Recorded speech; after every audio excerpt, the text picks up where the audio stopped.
Ah oui, c'est grand, il faut courir, c'est ça. C'est simplement beaucoup. Bonjour Vincent, ça c'est pour vous. Bonjour à tous. Alors peut-être tout le monde ne sait pas d'abord ce qu'est le groupe Facebook Transition 2030. Je suis même sûr que tout le monde ne le sait pas.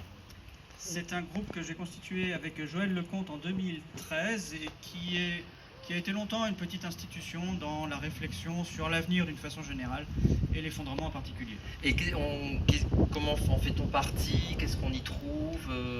Alors je ne l'administre plus depuis 2 ans, il y a un questionnaire à l'entrée mais c'est ouvert à tous. C'est on va dire une approche plutôt scientifique et rigoureuse. On essaye de tenir une ligne la plus proche du concret, de la réalité possible, avec du sérieux, quoi. Je vais aller rapidement voir, il y a beaucoup de membres, hein. Il y a plusieurs. Je crois que c'est 17 ou 18 000 aujourd'hui. C'est ça, hein. Oui. C'est pas mal. Et alors l'association Adriasta, dont vous êtes fondateur.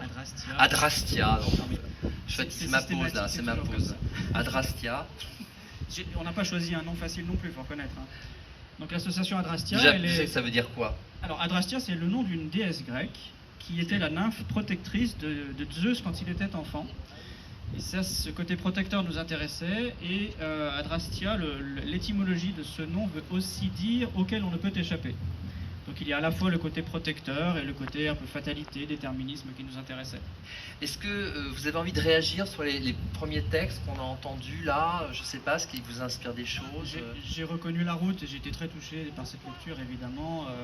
Nous vivons déjà dans un monde, on se faisait la réflexion en venant en voiture, dans lequel il y a infiniment moins d'oiseaux que moi-même, qui suis pourtant pas si vieux, en ai vu il y a quelques 10 ou 20 ans. Alors, vous avez le privilège de me confier un texte sans avoir été tiré au sort. C'est l'avantage des invités. Les inégalités de demain. C'est ça. On s'y prépare. Vous commencez tout de suite, c'était une façon de faire. Alors, vous voulez nous dire un mot de ce dont vous voulez que je fasse la lecture? Je dirais juste que Giono est vraiment une lecture pour moi qui m'accompagne depuis l'enfance. Et cet auteur, pour le coup, touche beaucoup mes émotions et a profondément changé ma vie, hein. Je crois qu'il a peut-être participé à ma connaissance et à mon intérêt pour le risque d'effondrement. Il écrivait sur la transition agricole au début du XXe en France et comment les paysans subissaient la mécanisation qu'ils ne désiraient pas mais qu'ils étaient obligés d'adopter, sans quoi ils n'étaient pas dans le progrès, comme on dit. Et Giono a illustré merveilleusement cette profonde transformation de la France et de son territoire agricole. Et là, cette lecture, c'est justement une allégorie autour de la joie par Jean Giono. Ok, alors, je commence là, en haut de la page. Super. Je vous laisse prendre place, vous pouvez poser votre micro dans la pelouse, là, vous trouvez de la place. Il faut se souvenir que la confiance, c'est déjà de la joie. L'espérance que ça sera tout à l'heure, l'espérance que ça sera demain, que ça va arriver, que c'est là, que ça nous touche, que ça attend, que ça se gonfle, que ça va crever tout d'un coup, que ça va couler dans notre bouche, que ça va nous faire boire, qu'on n'aura plus soif, qu'on n'aura plus mal, qu'on va aimer. Ce n'est pas le moment de rigoler. Regarde ce qui tombe. Laisse-moi. Il faut que je me parle.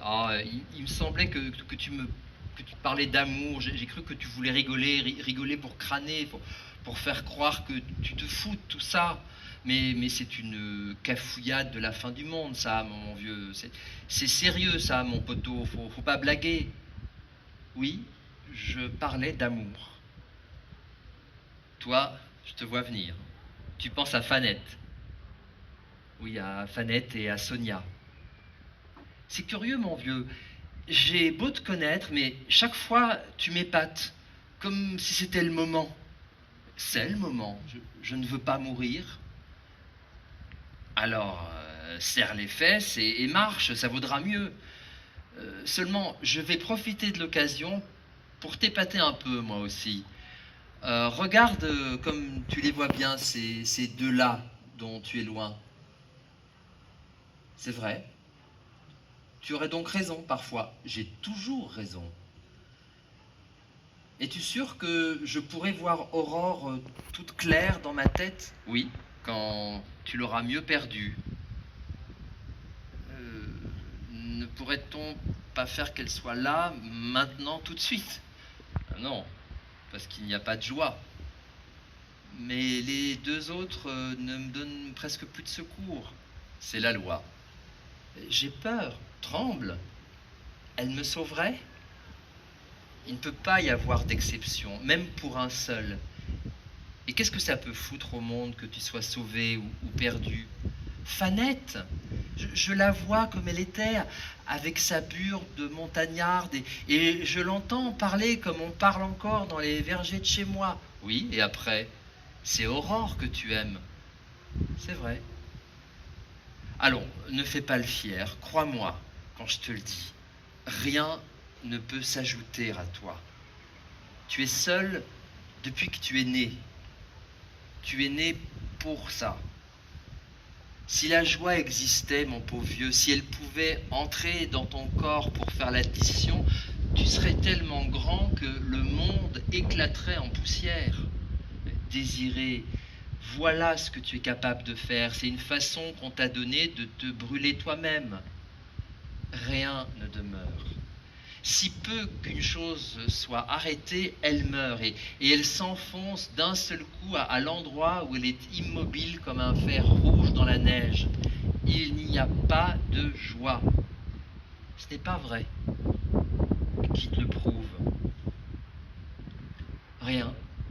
Il n'y a pas de joie. Si, il n'y a pas de joie. Il ne faut pas que ce soit vrai. Il n'y a pas de joie. Tais-toi, il n'y a pas de joie. Si je la vois, c'est toi que tu vois. Que ma joie demeure, de Jean Giono au livre de poche.